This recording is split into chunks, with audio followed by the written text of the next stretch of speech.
वर्तमान में देश में जो हालात हैं उसको देखते हुए अगर सबसे बड़ी समस्या कोई नज़र आती है तो वो स्वास्थ्य की समस्या नज़र आती है। नमस्कार, मेरा नाम है मनोज सिंह। मैं आज आपके लिए कुछ ऐसी जानकारी लेकर आया हूँ जो आपको जानना ही चाहिए।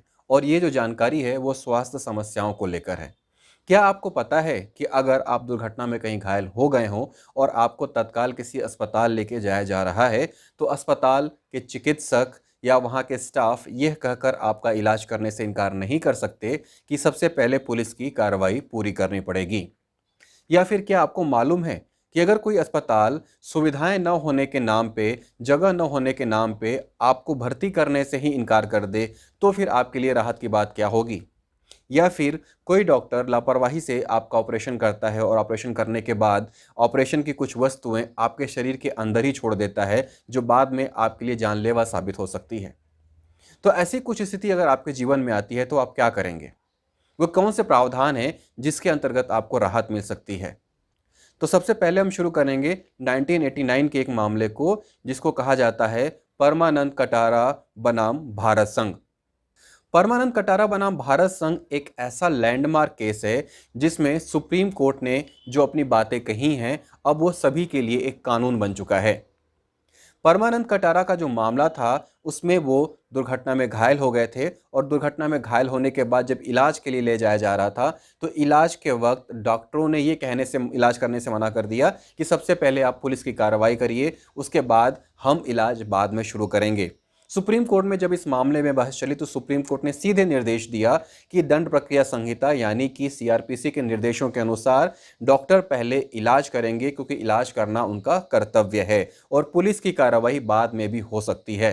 तो अगर कोई अस्पताल आपको यह कहकर मना करे कि पहले दुर्घटना के मामले में आप पुलिस के पास जाइए, बाद में हमारे पास आइए, तो आप उस अस्पताल के खिलाफ कोर्ट में वाद दाखिल कर सकते हैं। ऐसा ही एक दूसरा मामला है हाकिम सिंह का। और हाकिम सिंह का यह मामला भी सुप्रीम कोर्ट केस के द्वारा ही दिया गया है। पश्चिम बंग खेत मजदूर समिति बनाम पश्चिम बंगाल राज्य, 1996 का यह मामला है। हाकिम सिंह जो कि काम करते हुए एक ट्रेन दुर्घटना में घायल हो गए थे और जब उनको अस्पताल इलाज के लिए ले जाया गया तो कई सरकारी अस्पतालों के चक्कर काटे उन्होंने, लेकिन अस्पतालों ने यह कहते हुए उन्हें भर्ती करने से इनकार कर दिया कि उनके पास बेड खाली नहीं है। तो बाद में एक निजी अस्पताल में जाकर हाकिम सिंह को अपना ट्रीटमेंट कराना पड़ा और ठीक होने के बाद उन्होंने सरकार के खिलाफ एक वाद दाखिल किया और ये कहा कि ये उनके स्वास्थ्य के अधिकार के खिलाफ है और उनकी प्राण भी इसमें जा सकते थे। लिहाजा कोर्ट ने उनको मुआवजा देने का सरकार को निर्देश दिया। और तीसरा ऐसे ही एक मामला है शांता बनाम आंध्र प्रदेश राज्य का। ये मामला है 1998 का। शांता गर्भवती थी, सिजेरियन डिलीवरी हुई उनकी और उनकी सिजेरियन डिलीवरी कराने के बाद डॉक्टरों ने लापरवाही से छोटा तौलिया और ऑपरेशन का कुछ सामान उनके पेट में ही छोड़ दिया। जब वो घर पहुंची तो तकरीबन 15 से 20 दिनों बाद उनके पेट में दर्द शुरू हो गया और ये काफ़ी खतरनाक हो गया था। बाद में शांता को एक प्राइवेट अस्पताल में जाकर दोबारा अपना ऑपरेशन कराना पड़ा और वहां पता चला कि सरकारी डॉक्टरों ने लापरवाही से उनके पेट में ऑपरेशन के बाद कुछ सामान छोड़ दिया था। अपना इलाज कराने के लिए शांता को अपने घर के गहने तक बेचने पड़े थे और डॉक्टरों के इस कृत्य के खिलाफ शांता कोर्ट गई और कोर्ट ने यह आदेश सुनाया कि आंध्र प्रदेश सरकार उस पीड़िता को 3 लाख रुपए का मुआवजा दे। साथ ही साथ कोर्ट ने पीड़िता को यह भी कहा कि अगर वो चाहे तो उन दोषी डॉक्टरों के खिलाफ पुलिस में जाके एफआईआर भी दर्ज करा सकती है। तो ये तीनों मामले ऐसे हैं जो सुप्रीम कोर्ट और हाई कोर्ट्स के द्वारा निर्णित किए गए हैं। तो जाहिर सी बात है, ये बात तो अभी तक आपके समझ में आ गई होगी कि मैं बात कर रहा हूं संविधान के अनुच्छेद 21 प्राण एवं दैहिक स्वतंत्रता के बारे में।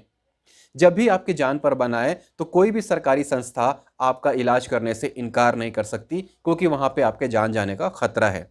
तो ये तीन मामले जो हमने देखे, एक आपका परमानंद कटारा, दूसरा हाकिम सिंह और तीसरा शांता, इन तीनों ही मामलों को अब अनुच्छेद 21 के अंतर्गत प्राण एवं दैहिक स्वतंत्रता में शामिल किया गया है। और परमानंद कटारा का जो मामला है वह कहलाता है राइट टू हेल्थ, स्वास्थ्य का अधिकार, जो आपका अपना अधिकार है और आपके इस अधिकार से कोई भी छीन नहीं सकता। यहां तक कि इमरजेंसी या आपातकाल की हालत में भी आर्टिकल 21 आपसे कोई छीन नहीं सकता, वो हमेशा लागू ही रहता है। तो इस तरह से आप अपने अधिकारों का प्रयोग कर सकते हैं और जिस तरह से फिलहाल डॉक्टरों की लापरवाही, अस्पतालों की लापरवाही और मनमानी सामने आ रही है, उससे कहीं न कहीं आप अपना बचाव कर सकते हैं। संविधान में यह प्रावधान है कि अनुच्छेद 226 के अंतर्गत आप हाई कोर्ट में जाके अपने मूल अधिकारों की रक्षा के लिए वाद दाखिल कर सकते हैं। तो वही आर्टिकल 32 के तहत, अनुच्छेद 32 के तहत आप सीधे सुप्रीम कोर्ट जाकर अपनी मूल अधिकारों की रक्षा के लिए वाद दाखिल कर सकते हैं। उम्मीद है आपको यह जानकारी पसंद आई होगी। मैं इसी तरह से आपके लिए काम की जानकारियां लेके आता रहूंगा। अगर आपको ये वीडियो पसंद आया तो लाइक, शेयर और सब्सक्राइब जरूर करें। फिर मिलेंगे। नमस्कार।